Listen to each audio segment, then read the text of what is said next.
जोहार इन दुलाराम और आपे को तेहना वीडियो तीन सगुन दाराम पे तबे जावा वीडियो को लय कर गया अब बही हताव हुई कना जहाँ ऑलचिकी बही को तो ओना आपे नोआ डिस्क्रिप्शन रे टेलीग्राम ग्रुप रे लिंक पे नामा तो ओना टेलीग्राम ग्रुप रे जॉइन करते आपे ओना बही पे डाउनलोड दाड़िया बांगमा पीडीएफ तेद पे डाउनलोड दाड़िया तो अडिगान बहा को ओना पीडीएफ नित धरिते बाको डाउनलोड अकाद गया अडी कम सम को जॉइन अका तो नोआ जॉइन बखरा बा ओना टेलीग्राम रे आपे बोलन बखरा दो चेत पैसा को कोनोसी बाय लगावा तो आपे फ्री ते ओडे खन डाउनलोड ताबन पे आपे ओना पैसा पे मका आपे पैसा ते हताव कना तो ओनाते इन बार बार लय आज बांगा ओना डिस्क्रिप्शन रे तहन कना टेलीग्राम रे लिंक तो ओंडे खन आपे ताबन डाउनलोड पे तो नोआ दो कोनोसी पैसा के बापे इमन कान गया आपे पैसा ते जेहेतु बही हताव कना ओनाते इन आपे अवेलेबल आपे कान गया तबे तेहना वीडियो रे अब आर मिटे ओनकाना बो कथा जहां की आपे तेहना वीडियो रे माने अड़ी इंटरेस्टिंग वीडियो कना तो आपे जदि आपे नितुम मांग रे पंडित लगाव सनायत पे तबे आपे खाता कलम को ताबन ओडक पे और जदि खाता कलम को ताबन बचुआ ताहले अब चूल्हा खन मिटे हेंदे आंगरा ओडक मा और भीत रे सेन कते अब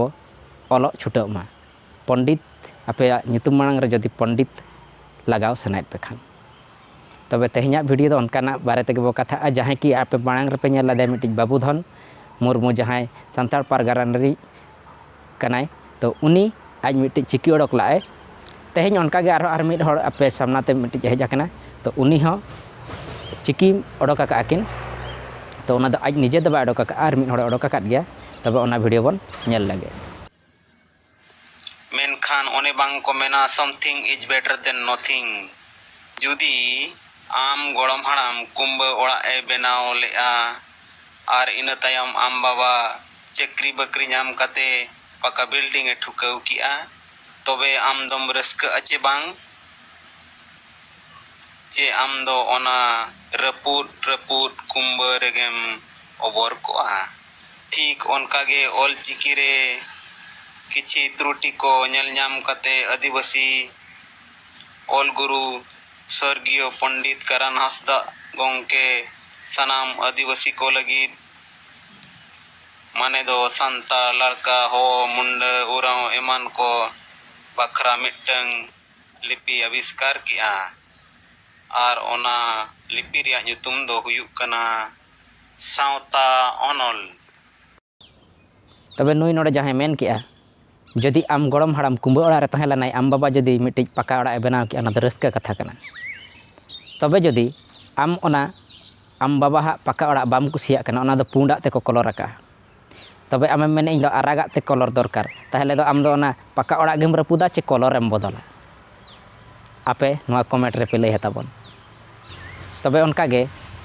आम जदि ऑलचिकी रेचेद 10 कम नामेआ ताहले ऑलचिकी रे किछिटम सुधारेम अगुया जे आम एटागा गे ऑलेम बनाव तबे नुकिन जहां गमके किन ओडकला तहन नोआ सावता ओनल तो उनकिन मा बनु अकाद किना तो नुई नोआ नितो ए सदरेया तबे उनी मेने आय नुकिन दुकिन हुयुक कना आदिवासी ऑल गुरु तो नोआ ऑल तेदो सान्ताड़ लड़का मुंडा और हो तो उनको कहो नोआ लिपि तेदो को ऑल दाड़िया जदि उनको नोआ लिपि ते को ऑल दाड़िया तबे लाखो बदरा जहां अब बड़ाया पंडित बांगमा लाखो बदरा तो उनकिन हम मिट्टी ऑल गुरु कान गया किन तो उनकिन दो चेत किन चिकाया ठीक उनका गे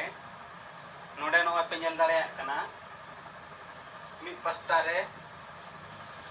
ऑल चिकी मेना और मिट पास्ता रे सावता ओलम मेना नोआ मा जतो के बन बड़ाया नोआ ऑल चिकी ओको ओडोक आता है नोआ दो ओडोक का गुरु गोंके पंडित रघुनाथ मुर्मू नोआ दो आदिवासी ऑल गुरु स्वर्गीय करण हंसदा गोंके तिकिन किन सिर्जन का तापर नोआ ऑल चिकी नोआ साइंटिफिकली ओका लेका डिफेक्ट गया नोआ चेक कना टेड है जबाना तापर निया गे नोते उल्टा लेखान के चेर होई नोआ मांग ताहे कना नुका निया गे नोते उल्टा किया चेर होई ना ओ भुई ना जबाना इन ऑल के हानते नाते उल्टा का माड़ा से खन दो राम मेताय कना मिड हड़ के और पछला से खन खान दो उनी के मेताय कना हरि तो उनी के जुदी आराम नोकाते गिति लेखान के और उनी के आर मिट चिली चे हुईना उनी उनी मिड हड़ के समाज खन दो रामो पछला से खन दो हरि और गिति लेन खान दो और चिली चे मेताय कना क्या कहते हैं का नोडे गिदरे चेदो जो ना कॉन्फ्लिक्ट कने उनी आज चेद लई के नोआ ए एड और नोआ ऑब तो नोआ इदी कते गिदरे को कन्फ्यूजनों कना आज लई के नोआ इदी कते गिदरे को कन्फ्यूजनों कना तबे जदि नोआ इदी कते अब ऑल चिकी इदी कते जदि गिदरे को उना को कन्फ्यूजनों कना एखान दो आपे नोआ तब नेल पे जहाँ रोमान रे अब मेना रोमान अल्फाबेट जहाँ मेना को 26 टी और नुकु जहाँ मेना को 0 to 9 पर्यंत जहाँ मेना को 0 to 9 जहाँ मेना को तो नुकु रे चेत कन्फ्यूजन गिद्रे बाको कन्फ्यूजन कना जदि नोआ रे कन्फ्यूजन कना को ताहले नोआ रे अडिगान कन्फ्यूजन मेना तबे नोआ बारे ते चेत चिका बापे लैया चेत चिका खाली नोआ ऑल चिकी बारे ते पे लैया जदि आपे ओना कन्फ्यूजन पे नामे ताहले नोडे उदुग सदर आपे कना आपे नेल पे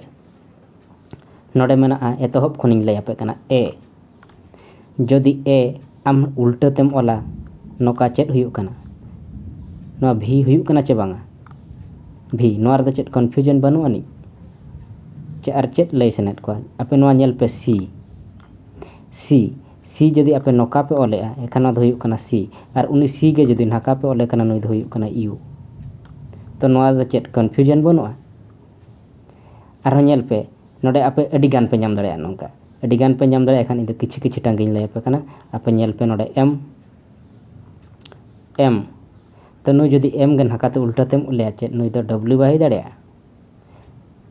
एन नुई नेल पे एन जदि नुई आपे एन नोका पे ओले कना चे नुई हका पे ओले खान जेड बाही दड़े आपे उनका के पे नाम को आपे नुई नेल पे ओ रिया नेल पे ओ हुयुक कना ओ जदि नुई ओ गे नोडे पे लगाव दे खाली गार एखान दो हुइना क्यू चे नोआ रे कन्फ्यूजन बाको गिद्रा बाको कन्फ्यूजन कना आर नेल पे नोडे ओ और 0 तो नोआ 0 और ओ भितर रे चे गिद्रा बाको कन्फ्यूजन कना आपे पे नाम दड़े अडी गान नोका आर नेल पे नोडे 6 and 9 तो नोआ भितर रे चे कन्फ्यूजन बचो अनि जदि नोआ को कन्फ्यूजन मेना गया तबे चे चिका नोआ को बारे ते बापे लैया चे चिका खाली टारगेट दो ऑल चिकी के तहन कना तो इन नोआ करना कथा बन बुझो दड़े कना तबे आपे जहाँ पे नेल आना वीडियो तब आपे नोआ कमेंट करते पे बड़ाय चोइया तबे तेहኛ वीडियो कन विदाय इदिया जोहार।